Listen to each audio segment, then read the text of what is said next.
everyone. Thanks for joining us. I'm Nat. And I'm Z. Hello, hello. Hola, ¿cómo estás? Buenos dias, konnichiwa, all of the above. All that good stuff. All that good stuff. Yes. So, what's our topic today? Today, we are following up from our last episode of narcissism. And this episode is about healing from narcissistic abuse. So, yeah, we're going to delve into that a little bit today, give you some examples and some little signage, red flags and stuff like that. And kind of just to be a little bit more aware of what that looks like and, some tools and tips to kind of work your way through it. Okay, well then let's just jump right into it. Let's get to the tea of the day. We're going to do a little something different today. Instead of introducing you to a tea, Natalie has a tea spot that she's going to give us some more information about. Information. All right, y'all. So it's part of course, our podcast. We talk about tea. And sometimes we give you guys some examples of some great teas and benefits and stuff. But now we're kind of switching gears a little bit and looking at where to have afternoon tea in DC. So over the next few episodes, I'll be giving you ideas of where to go for a near high tea experience on this side of the pond. As you know, the high tea thing is an English tradition. So the Willard Intercontinental, downtown DC, is one of the nicest tea experiences via Peacock Alley.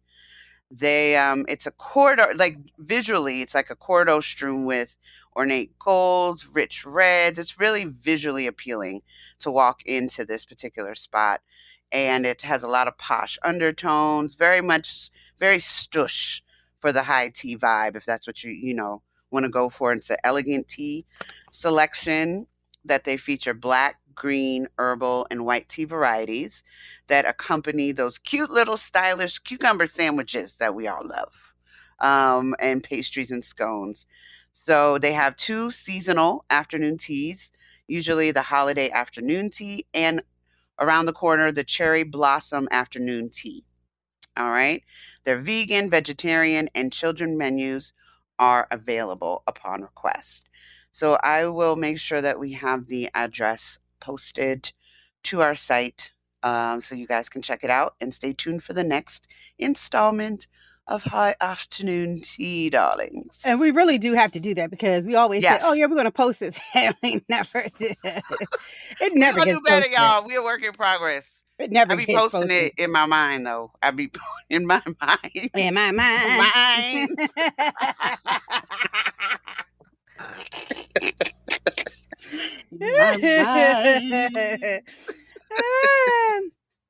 Well, so what are the hot tea we got today? Well, as I'm drinking hot tea, I really don't have any hot tea. I mean, Deborah, we did see that Deborah Lee is on her book tour for her autobiography. She's been dropping a little bit of tea, so to speak, during these interviews. One that is a surprise to some is that she and Bob Johnson had an affair while they both were married to other people. I'm assuming it was when he was married to his wife, who now got the salamander. That 2 of them, mind you. 3, because there's another one. Oh, there is another one? In Florida. There's in Destin, Florida. There's a salamander. It's called That's another one. Yeah, it begins with the H. It's in Destin, Florida. So she's doing big things. So I mean, hey, that's another spot that we will talk about in the weeks to come is her high tea at Salamander. Yes, which I've heard is exquisite. Yes. So that came out. For some people, I remember hearing rumors a while because when all that was transpiring, him getting divorced, that they were getting divorced because of his infidelities and all that stuff. And it was mentioned that it could possibly be somebody else within the network, and therefore, and everybody at BT was like, yeah, y'all, this was It's like old the news. worst kept secret in the whole building. Well, that's And why she she did, got such a nice settlement. yeah, and she did say, Deborah Lee did say that, you know, when she wanted to end the relationship, her job was threatened, which is interesting, which we find Huh. a lot of times in narcissistic relationships where Mhm. you want to end something and then that person ramps up like, oh, you want to end this, then I'm going to make sure that I ruin you Yes. the best way that I can. So, and not to Mm. say that that was a narcissistic abusive relationship, because I don't know them people, but Right. it's just an example. I don't know I them don't know them people, people. but it's an But example. and speaking of not knowing these people, I've been paying attention lately. So Chris Rock dropped a comedy special. It was Mm. live on Netflix. I didn't watch Yeah. it. I'm not gonna go into why I didn't watch it, because if you know me, you already know why I didn't watch it. If you listen to this podcast enough, you know why I didn't watch it. Right. And I don't, you know, um, I don't want to tell anybody how to grieve their trauma or how to heal Mhm. from their trauma. That's Right. not my place. Um, but I do find it interesting when people use their hurt to hurt other people Mm. again. Like, it just, to me, it just It's a seems a little cycle. icky, but that's just me, right? So, and I don't want to talk about the special or about that whole incident in detail, but I do want to say it's funny how when we are dealing in the real world, real life, right? Mhm. If I come to you, Natalie, and I say, somebody told me that you did X, Y, and Z, you're going to be Mhm. like, well, why are you even listening to somebody else? If you really wanted to know, you should come to me directly. And if I haven't Agreed. said it directly, if you haven't heard it come out of my mouth, Mm. then why are you believing what X, Y, and Z said? That part. So why is it that we don't do the same when we hear news about celebrities? And Mm. what I mean by that is, there was a headline that said that Will Smith was very hurt, and it was hurt and embarrassed by the Chris Rock special. Mhm. And there were so many people that had so many comments on it. I even seen somebody that we know personally, Mhm. intimately, and when I mean intimately, like they're friends of ours, who commented on a post that said, well, he should have he should have thought about that when he slapped Chris. And I said, do y'all really believe? And it said a source close to Will. If Will Smith didn't come, and Will Smith has no problem, we have Mhm. seen over the course of this year, has had no problem with coming out and to tell you how he feels about what he did. Yeah. This man has done It's on. this. It's on. Review. It's You been know. on repeat. He even Repeat. had a red table-esque type of situation where he was by himself answering questions from people about the situation. So why do you think this man would not come out and say, yes, I was hurt and embarrassed by it? Yes. And might I add, Uh huh. if he was hurt and embarrassed, do we know in which context he was hurt and embarrassed? Is it that he was hurt and embarrassed by his own actions and the fact that it is being relived trauma for him? Yep. Because let's be clear, it is Chris Rock's trauma because he got slapped, but it's also Will Smith's trauma because it is something that he did to somebody else, and Right. he has to live with that. Mhm. And he did it to somebody who isn't in a position and is not willing to accept his apology, which Chris Rock does not have to. That's Nope. one thing that we all have to understand. You can apologize, but I don't have to accept it. Mm. That's a big one. But I'm the type of person, if I don't accept it, I'm just going to move on from it. You ain't never going to hear me talk about that shit again. Right. It's going to be done and And over with. done. Done and done. You know what I'm saying? Mhm.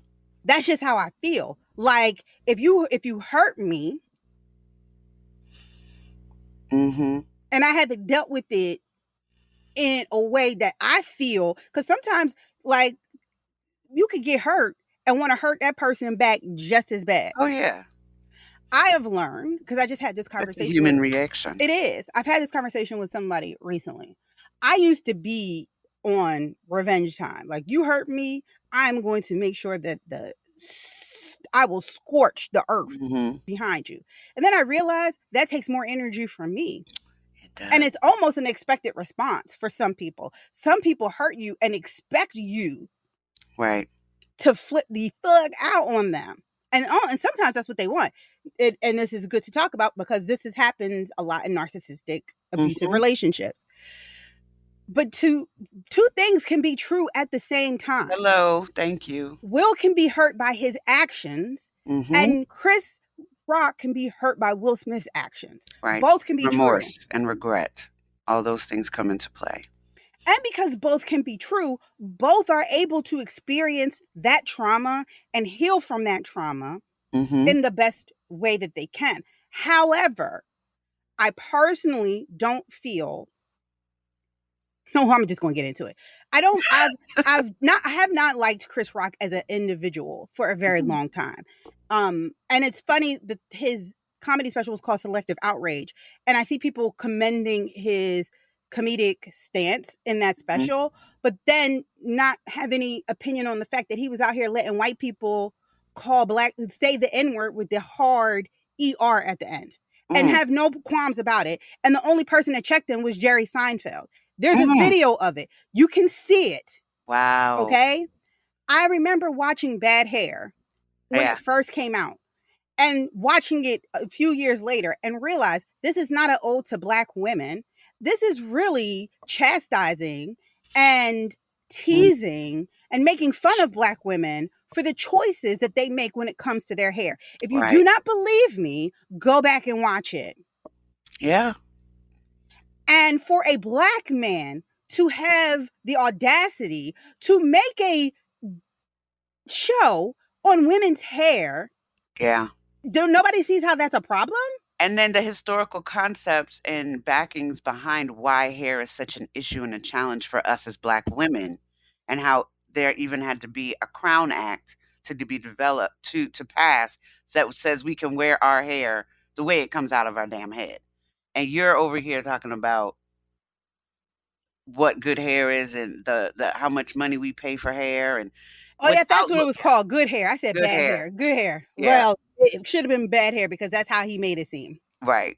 And then basically just subjecting us to, we know what we do, but it's a mockery of it to an extent, but that's still a choice, but not giving the context as to why this is such a pain and still a lasting issue for us from day to day. Right. And this is an op piece for me. This is my opinion. This isn't necessarily the opinion of Sipping Tea with Nat and Z. This is the opinion of Zarifa Benadia Majun. Okay? Daughter of Talib Majun. Okay? These are my opinion. And I will say this.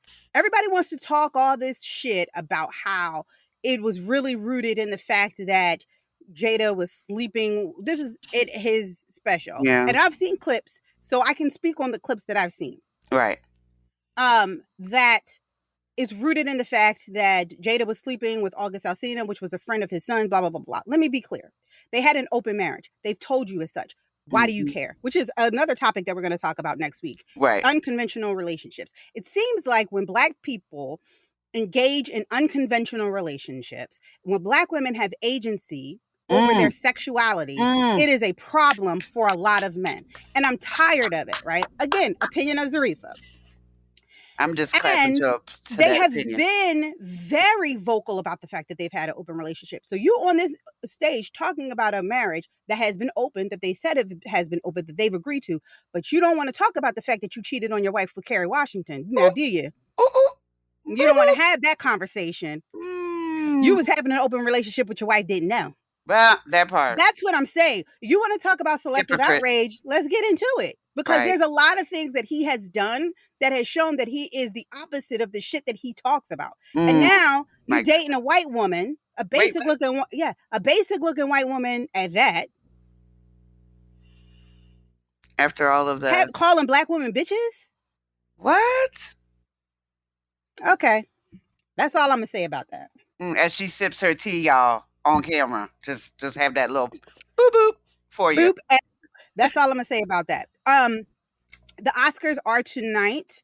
I don't plan on watching them for a host of reasons, right? I don't plan on watching it, but I feel like I might get sucked into it. I don't plan on watching it because I didn't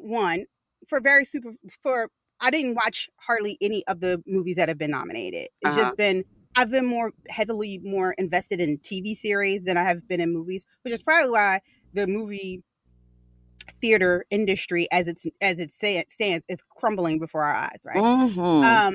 That's number one. And I blame social media and everything because we have all become very addicted to quick, fast things. Yes. Instant We want gratification. we want instant gratification. We want to consume everything at once. Yeah.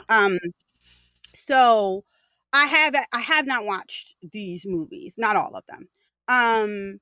I Angela Bassett is nominated. Something came out recently that has me thinking that she's not going to win, because Mm. there was Entertainment Weekly interviewed these people who are voting members of the Academy, and one person had this scathing um, thing about Viola Davis and saying how Viola Davis needs to just shut up and sit down, and who cares if she didn't get nominated for Woman King and all this other stuff. Now, why do I feel like that's correlated to Angela Bassett? I feel like it's correlated to Angela Bassett because that just tells you where people see Black actresses in the grand scheme of things. To Well, tell this woman who is better than some of your face, like if you want to do a yeah. comparison, and I'm just saying, Meryl Streep is top tier. But let me tell you who is, if you want to, and I don't like to do this, but if you want to do comparison, black, white, if you want to say who's the black version of Meryl Streep, is Viola Davis. She just doesn't have. She's amazing. Yes, she does not have the accolades, quote unquote, Right. but she is the equivalent if you want to take it there, okay? She's Okay? been acting. Her acting career is just phenomenal. Mm-hmm. Now, And her range. exactly. Now, from a purely cinematic standpoint, I cannot tell you whether or not the other actresses, supporting actresses, have all gave great performances, Mm-hmm. and I can't give you I saw Jamie Lee Curtis in I Did See Everything, Mm-hmm. Everywhere, whatever that movie was called. It's very All at weird. once. Yes, very weird freaking movie. Yeah. Right up my alley though, but very weird. I can't say for like I saw that, so I like Jamie Lee Curtis in that. Mm-hmm. And it was definitely a different type of role for her than you've normally seen. But I actually still will put Angela Bassett's performance over that. Now, Yeah. we also know that the Academy generally, a lot of times, does not award the person for the performance that they're actually nominated for, but tend to award them for past misgrievance, past things that they've done, right? Past grievances, Right. because the fact that she never won one for What's Love Got to Do with It is just That's beyond me. But that part, beyond. you Mm. gave it to Jamie Foxx for Ray, but you ain't give it to her for Yeah. Miss Tina Turner? Hello. No, ma'am, no, sir. Yeah. But I digress. So, and so that's that. There's not a lot of Black people that are really nominated this year. Brian, I always forget his name. Is the young man's name. He's in Atlanta, the show Atlanta. He's been in a couple of things. Always Brian Tyree. Damn it, I'm gonna get his name. He's nominated for something, which was a surprise because I didn't see that coming. And Uh-huh. Rihanna is nominated for the "Lift Me Up" Oh, okay. for the song in Brian Tyree Henry. That's his name. Yes, baby, I got it. Rihanna's song is nominated, but she's not going to win that. I know that for sure. She's not Mm-hmm. going to win an Oscar for that song, and she's supposed to perform. So, I mean, Oh. and then I got a little tainted from last year. Mm-hmm. Just that whole, I think I need a palate cleanse. I haven't even really watched any awards Award. this season, to be honest. I've just watched acceptance speeches that Mm-hmm. pop up the next day. So I Right. probably will do that. I say that now, but will probably wind up watching it. Anyway. You may And just hear the recap on our yes, next episode. yes. And I said I had no hot tea, and I've just been going on. So the last thing I want to round out with this is Pedro Pascal. I love you. You are so adorable. You'll probably never hear this, and that's okay. But you are an adorable. I love you. You're doing your thing in The Mandalorian Yes, and The he Last is. of Us. You are on SNL. You killed that. I just watched your Hot Ones interview.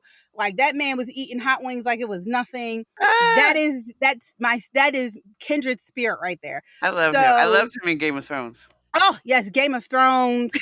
I mean, Pedro, you just keep doing the damn thing. I mean, you are Yes. just adorable. I love you. Oh my goodness. And that's it. That's all I have. So All right. we can take a break. Yep. Take a break.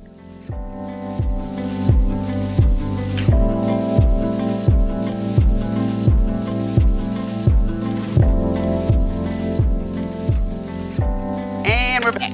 So, like we said, this episode is a follow-up to our last one and about narcissism. So as a quick recap, what is narcissism for those of you that did not hear our last episode, and y'all should go back and listen to it just for context. It basically is someone who exhibits narcissistic traits that they consider themselves very important. They don't take criticism well. They have an outsized or over inflated idea of themselves or importance of themselves. And they have this consistent need to be admired all the time at the expense of others. So that's quite a quick, short little thing about narcissism. And it has to be diagnosed. So I know there's a lot of things on social media that says, oh, you're a narcissism, oh, you're a narc, oh, all this other stuff. And that's great, but consider the source, and you do have to be clinically diagnosed to be officially part of the narcissistic personality disorder club. However, there are a number of tendencies that can be exhibited in people that do have a narcissism. And there is a little bit of healthy narcissism that each person does have to kind of help with their self-esteem and self-worth. But it's when it gets out of control that it's just ridiculous and hurtful to others. So just to give you a heads up about that. But going into the narcissistic abuse, what is it? It's a term that describes a type of emotional abuse that comes from a person with narcissistic personality disorder. People with narcissistic personality disorder have a low empathy for others, and they see them as beneath them, which can definitely lead to toxic abuse, abusive behaviors, and it is incredibly difficult to endure, and oftentimes is masked by the outward appearance that the narcissist wants people on the outside to see. It's not limited to romantic relationships and intimate relationships. There's parental components of it, and other family members. Adult children are capable of it. Definitely at work. There's some bosses and coworkers that are narcissistic that can make your life at work a living hell. Friends, acquaintances, anyone that you kind of come in contact with, community leaders, a lot of individuals that have followings have narcissistic tendencies because it emboldens them to treat people and talk to people in such a way that they kind of follow whatever they say, and it can be a power play. There's a narcissist that we all know that is quite self-absorbed, that may have held the highest office in this land at one point, but I will refrain from saying who that is.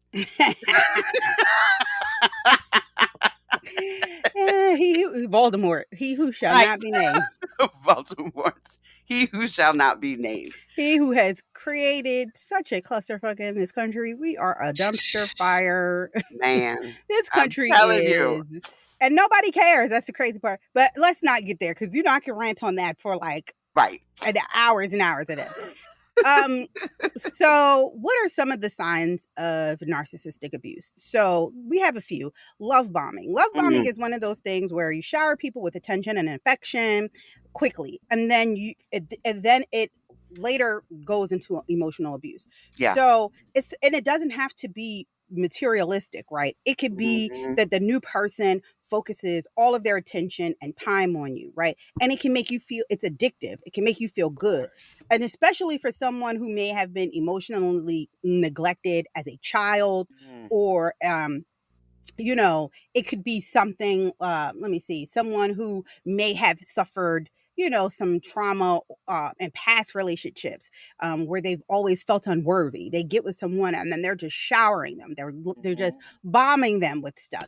It's the constant, good morning. I've been thinking about you all night, and I see a beautiful future with us. There's nothing wrong with that. But if this is day 2, and you guys are future faking already, and y'all married 2.5 kids in a white fence. Right. Slow down, sir. Slow down, ma'am. You know what I mean? And the biggest issue with love bombing is that it's inauthentic. It's not sustainable. It's not even something that really should be happening. Like, love at first sight. Come on, like take a beat, think about it, Mm-hmm. slow it down some. Okay. Lust at first sight, perhaps. Yeah. And for some people it's a boundary violation. Oh Like yeah, for you sure. are really crossing the line here. I appreciate that you see me that way, but let's slow down. And it like Natalie said, it doesn't have to be romantic. It could be with friends, it could be with coworkers, it could be with a boss, it could be with anybody. You could be Mm-hmm. loved bombed by somebody that you're not intimately Oh, for sure. related to. Mm-hmm. It's definitely not just isolated to romantic. No. And then you have gaslighting. We all know gaslighting. People try to make you think Ooh, that you are crazy. are crazy. Right. You Like, don't know your own worth or your own mind. right. You start they try to make you question your own sanity and powers of reasoning. And, um, that didn't happen. Huh? Yes, it What are you did. talking about? What do you mean? I don't remember that never happened. I didn't say that. Oh, you're overreacting. Yeah, that you're crazy. Mm-hmm. Um, you know, It's very um, demoralizing. yeah. I'm sorry that you think I hurt you. Right. That's not my problem. Sounds like a personal problem, but those are your feelings. You're in control of your own feelings. I have nothing to do with those. Yep. You know I would never intentionally hurt you. The catchphrases, y'all. Those catchphrases. Oh, you're just trying to confuse me. Right. Oh, you don't remember. You Yeah. were tired. You don't know, it's nothing. Here's one that I didn't know, and I have to watch this. You're too sensitive. Mm. Mm. Mm. That's one that a lot of us say. Mm. And that's Gaslighting. gaslighting It is because you gaslighting. can't tell somebody what makes them feel the way they feel. Thank you. I have been I can say I'm guilty about that. Mm-hmm. I've I'm been guilty for called that. I'm too I'm guilty for sensitive. that. I'm guilty for that. And I'm okay with Um, that. I say thank you very much. That means I have empathy and feelings, but whatever. right. It's not that bad. People have it way worse than you. Yes, that one is I mean, and people, I don't think there's ill intent when people say it's not that bad because they think they're helping to kind of even you out, but you're undermining what that person feels, Mm-hmm. which is not cool at all. And Not it's at all. yeah, not at all. I emailed you about the meeting. Are you sure you didn't get it? Are you wait, well you did make that recommendation earlier, but did you? Mm-hmm. I think Bob over here did that. Yep. Oh no, Bob was out. That was me. Yeah. Yeah. Oh, you Mhm. seem stressed. Are you sure not everybody can handle new responsibilities? Mhm. You're doing too much. You're doing too much. That one, I think, is one that is heard in the culture. Mm-hmm. Oh, I've said that. I'm guilty of that as well. Mhm. And I I mean, have to there's be too mindful of them. much, but then Mm-hmm. there's you express and they're like, "Man, you're doing too much." Yeah. And that's dismissive. Yes. I have to watch that because I'll say that to Charlie every once in a while. Like, sis, you're doing too much right now. Like, you're doing way too much. But sometimes it's appropriate for the situation, though. Sometimes it is. But, Sometimes. but when there's a situation involved where you are expressing how their behavior has impacted you Mm-hmm. and their response is, "You doing too much," Mm-hmm. because I've held you accountable for something that you've said to me directly, Yeah. and now I'm telling you that I'm not okay with that, Mm-hmm. and your response is, "You doing too much," which means you're not taking accountability for what your role was in that conversation. Right. I've had to learn because I say this a lot. I'm not very empathetic, which is funny because I have a very, very empathetic child, a very highly sensitive child. Mhm. So it's funny because I have to understand that her sensitivities are definitely different than mine.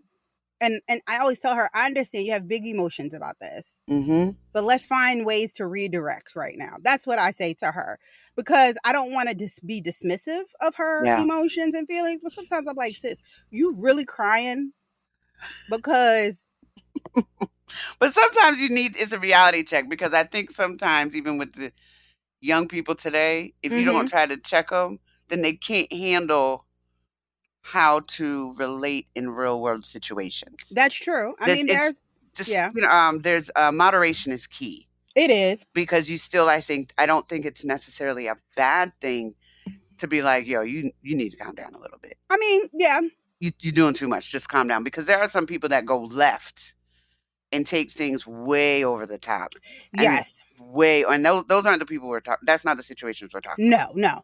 Yeah. But I will say, if you're not somebody who, if you're someone like me, you do have to take into consideration that you may not be that sensitive of an individual, and therefore you can't just be dismissive of Mm-hmm. somebody's reaction to something Right. because you wouldn't react the same way. Ignoring boundaries. So, yes, it's a sign of narcissistic abuse. If I tell you, right?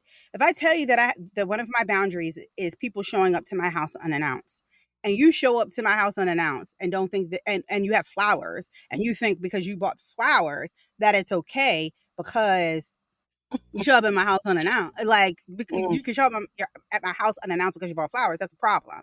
Yeah. Or you look at a parent, a mother who doesn't understand. My wife and I have Yes. decided to, you know, my wife and I don't want anybody to come over during the first 6 weeks after we've had this child. So, we just want to take the time to bond. We Mm-hmm. don't want, the germs. She had a rough pregnancy. It was a Mm. rough delivery. We just kind of want to stay low key. And your Right. mom pops up. Well, Like I want to see nothing. my grandbaby. But we told you. So what, you not gonna let me see him? You just, and So then you try just to gonna turn guilt your trip. mother away? Yeah. That's what you gonna do? Mm. After I gave you, I've Life. carried you. 28 hours, 37 hours, 45 hours of labor. Yeah. Okay. Projecting, which is big. Yeah, that's a big one. That's a big People like to project their insecurities, their issues onto you. one. And I've been pretty good. I've learned when I've projected or when I'm projecting, I can stop myself and say, okay, what's really happening here is I'm projecting my shit onto you. That's not right. So let me Right. pull back. Right. Mm-hmm. A lot of people aren't that self-aware, and so you have to sometimes discern. And it can be challenging because when you tell somebody they're projecting, they don't want to hear that. It turns into a big deal. Like, why are you? And again, I'm not even speaking of intimate partner relationships. I'm talking about friends. Like, Yeah. you have nervous energy about going into a large group of people Mm. and we do something and then you're like getting mad at me, but you're projecting your fear onto me. Don't do that. Right. That has You nothing to know, do with me. that's you. Mm-hmm. Mm. You're unhappy with your living situation. Yeah. You come to my house and say, you happy living here? Ooh. Bitch, I am. Are Thank you? you. Because what you're Obviously, you doing, not. projecting. You see what Yeah. I'm saying? Yeah. And nitpicking every little thing. Oh, Ooh. so that's how you gonna cook that? And and Yeah. and I've seen this with mother-in-law. I've seen this, not mother-in-law. Let's not generalize it with gender. I've seen this with in-laws Mm-hmm. situations, like a lot, where the in-laws have so much to say about how you're doing something, how you're raising your children, how you're cleaning your house, how you're cooking your food, how you dress, how you wear your hair. Mm-hmm. Like that commercial, the Geico commercial, or maybe not, whatever, where they have the ants. We have ants in the house, Oh and yeah, and they're yeah. all saying little jabby things. Yes. This is a big house. I hope you can keep it clean. Yes. Bitch, get out. I'm sorry. Yes. I'm sorry. Yes. Just no. Yes. Yeah, Yes. that's ridiculous. And it's not to Ridiculous. say that these things, because a lot of these things can be standalone issues that you may have in a relationship that Mm-hmm. don't necessarily equate to narcissistic abuse.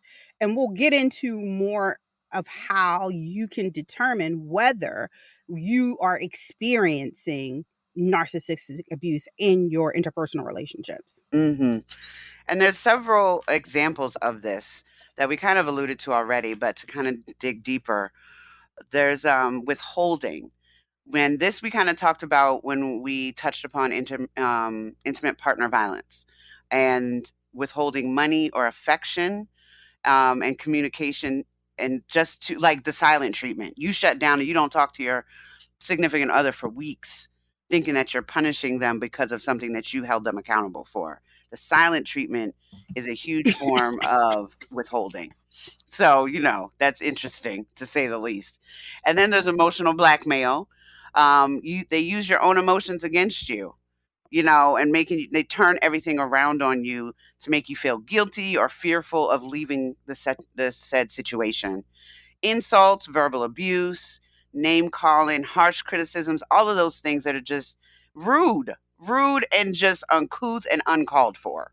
They try to disguise their comments as sarcasm or jokes. And there's those people that joke sarcastically, but there's a little bit of truth to it. That's the type of thing that they kind of slide it in there to kind of make you think, did this person just insult me? And then you say something, they're like, no, you're doing too much. You bugging. You overthinking it. You're overanalyzing it. Then there's the malicious gossip, which for those of you that may know about Dr. Ramani, who I think is like the GOAT as far as narcissism abuse education, and she is a clinical psychologist. So, it's not like someone just randomly we picked off out of the blue, where they deliberately spread lies about you and your behavior to slander your reputation so that when you come out of your narcissistic abuse or you try to convey to others what exactly is going on and how that person is making you feel is discounted because they've painted you in a picture that you're crazy. Oh, you don't know what she's too sensitive. She's making a mountain out of a molehill, or he or she rather. And those type of things, but they tend to spread things that are just like, oh my goodness, that makes you wonder if people believe it, then they don't really know you in the first place. But narcissists are very good at putting up a good front so that everybody thinks it's you and not them, unfortunately. Absolutely. Yes. And then sabotage, putting you in such a position that you mess up your career, any other relationships in your life, business situations, familial situations, and isolate you from the rest of your family. So then you have no recourse, no one to defend you or anything like that. And then that also comes with accusations. They may, whatever they're doing, they may turn around and say that you're doing. So I had a great example of this. Yes. So I started getting swept up into Love and Marriage Huntsville. That's been on for some seasons now. Yeah. And when I first started, and the only reason why I got swept up into it, because I was on Twitter and I started seeing stuff. I was like, this is juicy. Let me go be nosy and see what's going on over here. It's scandalous over there. So I started watching and I was like, I really like this couple, Martell and Melody. They seem like they have it all together. And I was like, looks are always deceiving. And sure enough, Martell is the most narcissistic individual I have ever seen, and is really unaware. Yes. Fully of how which, to be clear, most narcissists don't. No, they really don't know. Yeah. And everything that you have named, everything that we've talked about, this man has done on the television, okay? Wow. On Oprah's network, this man has tried to control his ex-wife. The baby he does mama. things. Oh, I'm going to give you my kids a phone, but he's really only giving them the phone to kind of basically track everything that his ex-wife is doing things. You have the kids this time and this time. Why are you scheduling something for them to do when you know it's my week with them? And then expect me to then provide my children to you. Excuse me? He is as soon as now, let's be clear. Technically, yes, Mel did cheat on him because they were separated. They weren't divorced. And yes, she engaged in sexual activity. Sis tried to act like she don't remember singing into the mic. You remember if you sang into the mic, ma'am. Don't do that. Check 1, check 2. Don't do that. Mic check. But he shouldn't also try to shame you for making that choice, okay? Right. So as soon as he found out that during their separation, even though he's been slinging his dangalang around Huntsville for years, Community. because she decided, and when they were separated, to go ahead and sing a cappella in the mic, he was like, "Oh well, you cheated too." That tit for tat is huge. But That tit for sir, tat. you've been cheating you had a whole relationship while we were married, and I didn't know, Wow. and have fathered a child out of this relationship. That part. I You just got a decide case to for that too. go and hum on a harmonica, and now we got a problem? Because I have used my agency to do something that you have been doing for years? And probably more so out of hurt, just for the get Of back. course. Of course. Not to say that it's right. I'm just saying. Okay? Yeah. Right. If I were her, I would have waited until we got divorced, because Mhm. you ain't holding nothing over my head. Fair You can't point. say I did anything. I'm not giving you agency to have any type of conversation with anybody about anything that I've done. Because that's the only thing he can hold on to now. Well, she cheated. That's it. We were separated, but she is still cheating. To justify what you did to her? Right. And then you trying to bring your savage onto, that's a whole nother story. So whole other story. But let's say this. I will say I don't know them personally. And what you see on TV is always different. I did see Mel break down once, and I started to think about the effects that it can have on you if you are in a narcissistic abusive relationship, and how hard it probably is to really remove yourself from that situation and that person if there are children involved, or if it's a parent. Yes. You understand what I'm saying? Like the effects of being in an abusive relationship with a narcissistic abusive relationship with a parent, somebody who's supposed to love you and guide you and support you and be there for you. We all know, I'm not going to get into these because these are things that we already are aware of. Like, right? You know that when you're in situations that are traumatic, you're going to experience some anxiety and depression. Yep. You're going to get post-traumatic stress disorder. Yes, you can have post-traumatic stress disorder. Oh, there are going to be cognitive issues because we know trauma releases stress hormones in your brain. So it's going to impact your brain function. So you might not start, you may be, and think about it. Yeah, you can get gaslit easily because you are starting to have cognitive issues. Yep, behind all this. And you're like, well, maybe I did forget that. Maybe I didn't say that. You start losing your sense of self. You feel me? Yeah. And then health symptoms. You know what I'm saying? People get ulcers, neurological disorders, heart disease, headaches, stomach issues. Think about it. If every time you are around somebody or you're in a situation, you get nervous and you have to go to the bathroom, that is a trauma response. Yeah. Yeah. It's huge. It's so impactful on so many levels that people, I don't think, realize when all these things are going on. You just can't say, just get out, go over it, leave, or what have you, because there's so much involved in this process that it becomes a narcissistic abuse cycle. There's 3 specific phases within this cycle. The idealization, known as the appreciation stage, which is the love bombing, right? That's the first part of the narcissistic abuse cycle. Then there's the evaluation, the subtle criticism, the pokes, the prods, the lack of empathy.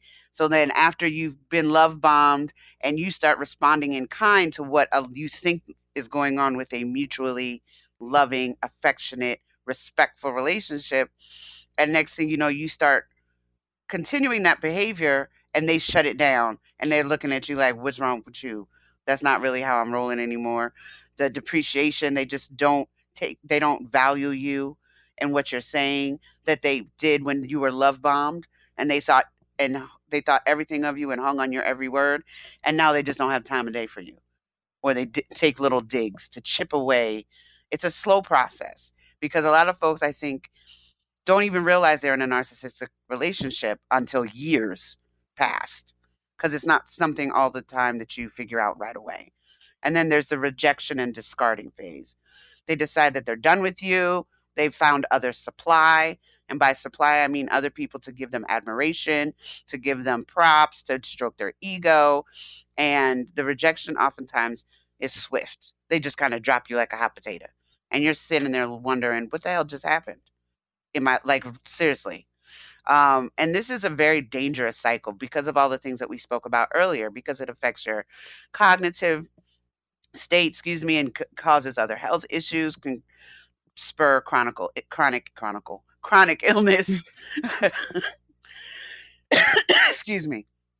And you really feel beaten down at the end of this situation. This happened, and like we said, parents can do this.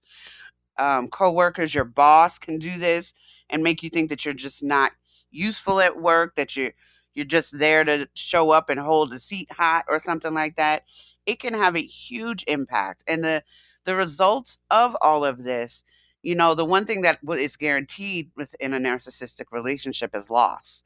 And that could be loss of your finances, loss of your self-worth, the loss of your sanity, just the loss of your friendships because you've been isolated, and the loss of your own cognitive ability to discern what is crazy making and what is actually happening. Right. It's just not a good place. It's not a good place. And we always give you the what, give you the how, and then we give you how to come up out of it, right? Yes.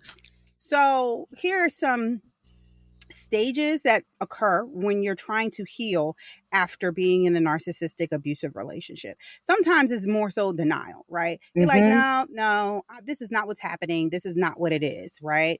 But then when you realize it is what it is, it's shocking confusion because you're like, how did I not see this in the beginning? Why did I allow this to go on for so long, right? And then you are able to identify it and you say, oh my gosh, I remember listening to Sipping Tea with Nat and Z, and they said this, and that. And this is absolutely what I was experiencing. Then you have to start to separate yourself from the abuser, distance yourself. And a lot of times what we've learned, and I think we talked about this in the last episode, where the best way to engage with a narcissistic individual is by not having open-ended conversations. And what I mean by that is if they say, oh, I haven't talked to you in a while. No, you haven't. Point blank, period. Boom. That's it. There's no way for them to then follow it up with something else. You have to communicate with them that does not allow for follow-up. So key. When will I see you again? You won't. You won't, sir. Did you change your number? Yes, I did. And here's the difference. Here's how it doesn't look. I haven't seen you in a while. Yeah, I've been really busy. Oh, too busy for me? Ooh, see how that slid in there? You see how that happens?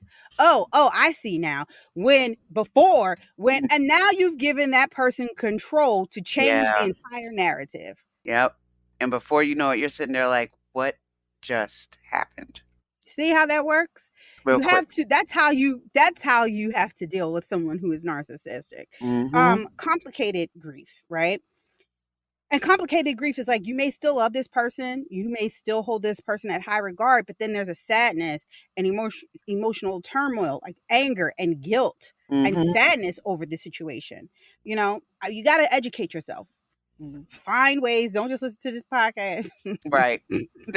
Dr. Ramadi is really good. Right. She's been on Red Table Talk, but even before then, her YouTube channel, check her out. Great resource. Yes. Maybe find find groups, support groups that you can sit with and educate yourself on what it is and try to figure out what about you is drawn to individuals who like to engage in this type of behavior. And it's not victim shaming. It's trying to get to the root of what it is so that you never have to deal with it again. Right. Recovery, we all know what that is. Restoration, rebuilding your life.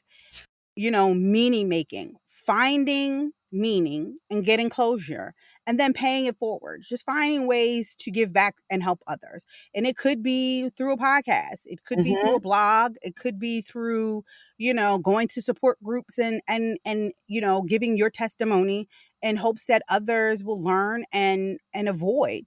Yeah. It's so important, though, that while you're doing all this, try to establish a self-care routine once you realize these things are going on to help keep you in a state of mind that doesn't get sucked into what the narcissist is projecting on you. Let yourself grieve, whatever that looks like. Cry, scream, punch a punching bag, not people, please. I mean, You sometimes you gotta knock I a bitch mean, out, I but get it, sometimes you just gotta throw them bows and stuff, but you gotta cunt punch a bitch, okay? we're not promoting violence, but we understand. Right in the see you next Tuesday. Just saying. Just saying. And like Z said, try to stay away from your abuser. Now, I realize that's easier said than done because most people that are narcissistic relationships, by this time they're involved with the parent, so you can't necessarily leave per se, or you're in the household with said person, or that's your job. So there are situations where you just cannot always up and leave because of the financial cost, detriment, all of those things where it's going to hurt you worse in the end, which is why the self-care component is so important. Start building up your self-esteem, get a hobby, exercise daily, do affirmations. We know affirmations are all the rage, and there's a reason for it. They do work. It's self-talk, and listening to yourself and what you affirm that you can be and that you will be definitely helps alter your outlook of what you may think you are compared to the narcissist, and help you kind of get through all of this. Accept your thoughts and move past them. Sometimes denying your thoughts makes them last longer, and they get put down deeper into your psyche, and it shows up later in a not so healthy way. So sometimes you just have to be with those emotions, and that's part of letting yourself grieve.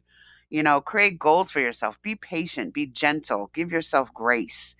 Sleep is good, but not too much sleep where you're into the depression point where you're just sleeping 24 hours a day. And if that's something that you're um, mindful of or you're aware of, and then that's the time you would go and seek therapy or talk to your doctor and maybe have medications for that if that's what you need to get through it.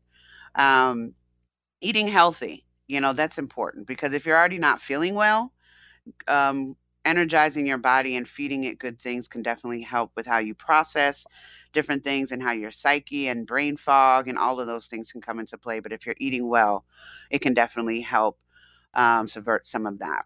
And then also connecting with people that are positive in your life. And now we're not talking toxic positivity, like everything's going to be sunshines and rainbows and unicorns 24/7. That's not realistic. That's on the lines of toxic positivity. Right. But yeah. That's being around people that say, yeah, shit's fucked up, but you gonna get through it. I mean, that's the advice I always get. Yeah, shit's fucked up. I mean, Yeah. your Damn. shit is Wow. damn, wow. Damn. But you got me, and we gonna ride this. We gonna ride this together. It's so important to do that. Try to laugh too. Like if you got those folks, you have your crew, your day ones. And I know a lot of times, just as a sidebar, those individuals that are in these type of relationships, there may be shame associated with that, because they're kind of in disbelief. They're like, I can't believe I let myself get this far Mm-hmm. into this situation, because I'm a smart person. I have the wherewithal to do X, Y, and Z, but how did I find myself here?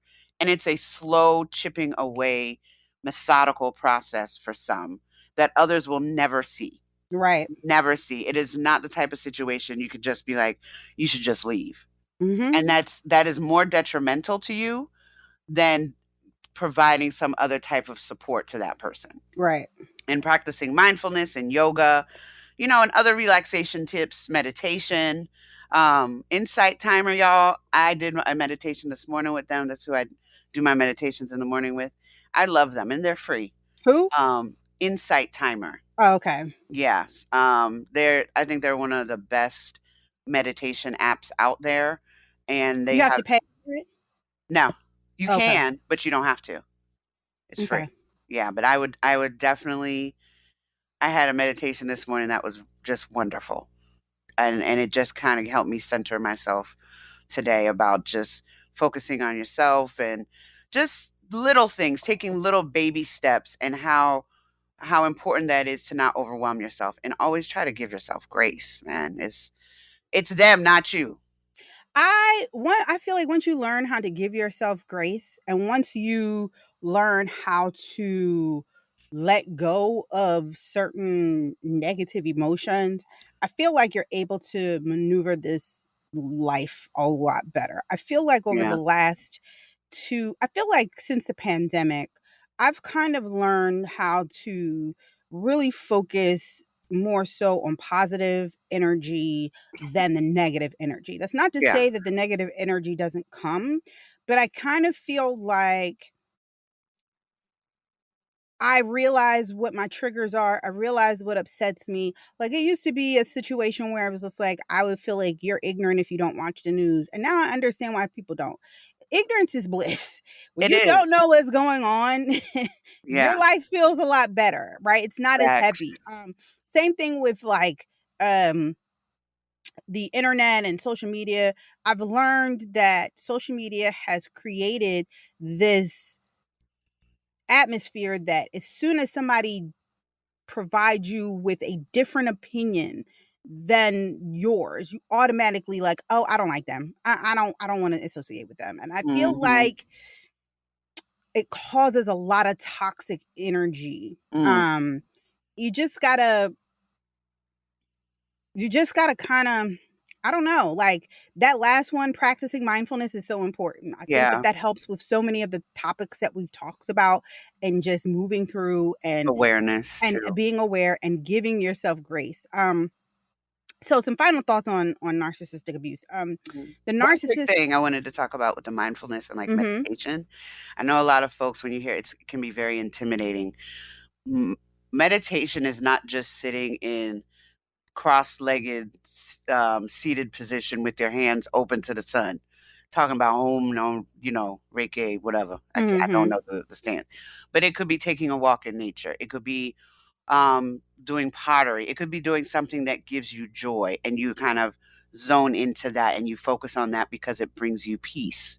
It does not have to be sitting there like the monk that we all, know, and just sitting there, you know, home and stuff like that. There's a Right. lot of different ways that you can meditate, and that can take shape. So don't be intimidated by that, Right. as well. So go ahead. So the final thoughts on narcissistic abuse and narcissism. A narcissist will only continue to take as much as you give without giving anything back. And Mm, again, that is one of those situations we just talked about where you have to close off the communication when you are dealing with a narcissist. mhm, Don't leave open-ended statements, questions, anything. It's just straight to the point. That's it. Because again, they are looking to you for supply, and the mhm. supply is your response. That's Yeah. why sometimes when you're dealing with someone who is a narcissist or in a narcissistic abusive relationship, you want to react, take Yeah. revenge, get upset, flip off, fly off the handle. But that's what they want because that is their supply. The fact Yes. that they got you that riled up gives them the energy. It's like a battery pack for them. Yes. It's a When you competition. Just Right, when boom. you don't react, that is when they're like, "Oh, they're Yeah. not giving me what I want." Yep. And it frustrates them because Yeah. they feel like their charm, their who they are is able to work on anybody. Narcissists are really like, Whew, whew. man. Whew. Woof. There if nothing else, if you don't get anything else from this, narcissists are whew. The fact that we did that in unison twice tells you everything you need to know. Um, don't be fooled into thinking that your efforts will be appreciated. Mm, You have to recognize what the relationship looks like from an outside view. Okay. So you got to step outside of it to look at it for what it really is. yeah. Sometimes a therapist is going to help you see that, right? Mhm. Um, Understand that you will not be appreciated for any efforts, No. and they will leave you giving you nothing in return. This is circling back to basically one and two. Mhm. Um, if they feel like they're about to lose you, Mm. they will do whatever it takes Whatever. to make you come back. That's the cycle, right? So Mhm. sometimes when we do the cycle of narcissistic abuse, it goes from love bombing to devaluation, back to love bombing, to devaluation. Sometimes you never get to the discard Right. phase. Sometimes you just go from 1 to 2, 1 to 2, 1 to That's 2, it. 1 to 2, 1 to 2, 1 to 2. And then when you decide to leave, they try to flip it real quick and make it seem like, oh, I was going to leave you anyway. Yep. Case in point, looking at going back to Love and Marriage, Huntsville. Mel filed for divorce. What did her husband say? What did Martell say? Oh, well, I told you I was going to leave, but I wanted you to go ahead and file for the divorce because I didn't want you to look bad. I Wow. wanted to take it all. I just was going to take it on because I didn't want you to look bad. So I told you could just go ahead and file it. That's what narcissists do. Make you think like, oh, I was going to do it anyway. I just let you go Right. and do it so you ain't look bad. What? Sir, Miss me with that. ma'am, what are you talking about? Mm. You have to establish boundaries and emotionally distance yourself from the individual. You That's have all. to recognize that you may not be able to control your feelings about a person, but you can control how you respond. And Key. this is what I'm saying. You have to understand how to respond. When you learn how to respond, I'm telling you, it's going to be like, oh, this is all I have to do is not do nothing. Okay, gotcha. Gotcha, bitch. Sometimes it's hard to cut ties. Like we said, if you are in a narcissistic abusive relationship at work, which I've experienced, you gotta get another job. Right.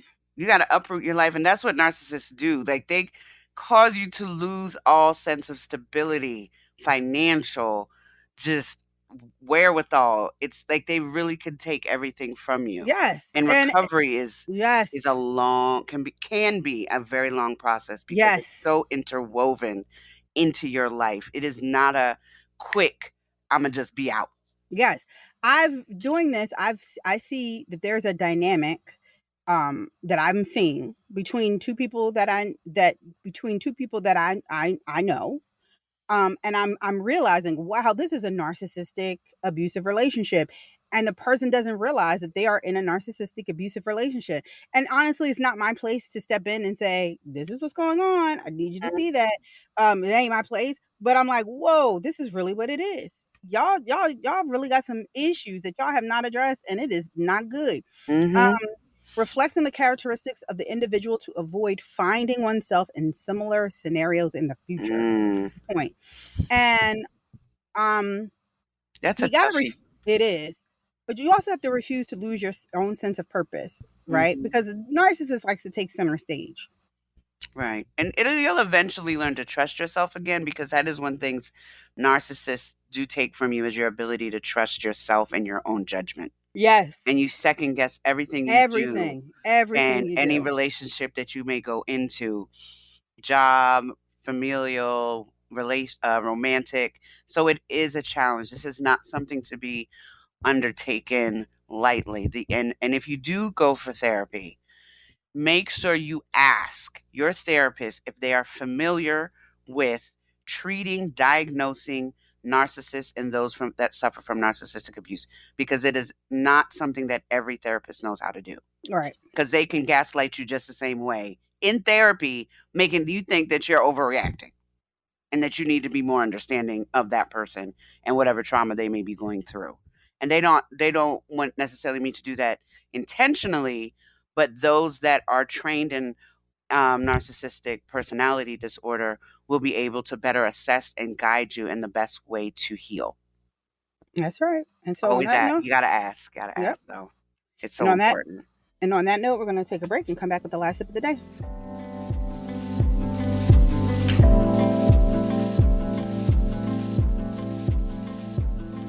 And we're back. This is the last sip of tea with your Hood Dalai Lama. I am your Hood Dalai Lama. You don't attract narcissists because something is wrong with you. You attract narcissists because so much is right with you. Mm. Mm. Boom. I'm mad that we've been in sync with our little Right. ad libs. The whole show. The whole show. The whole show. And that is the last sip of tea with your Hood Dalai Lama. All right, y'all. Thank you for joining us this week on Sippin' Tea with Nat and Z. As you know, you can follow us on IG at sippin' tea _Nat and Z _pod. and on Facebook as Sippin' Tea Nat and Z to get information on upcoming podcasts, topics, guests, and news. And thanks for listening. Catch us next episode where we talk about unconventional relationships. That one's gonna be a hot ass mess. Bye, y'all. Have a good week.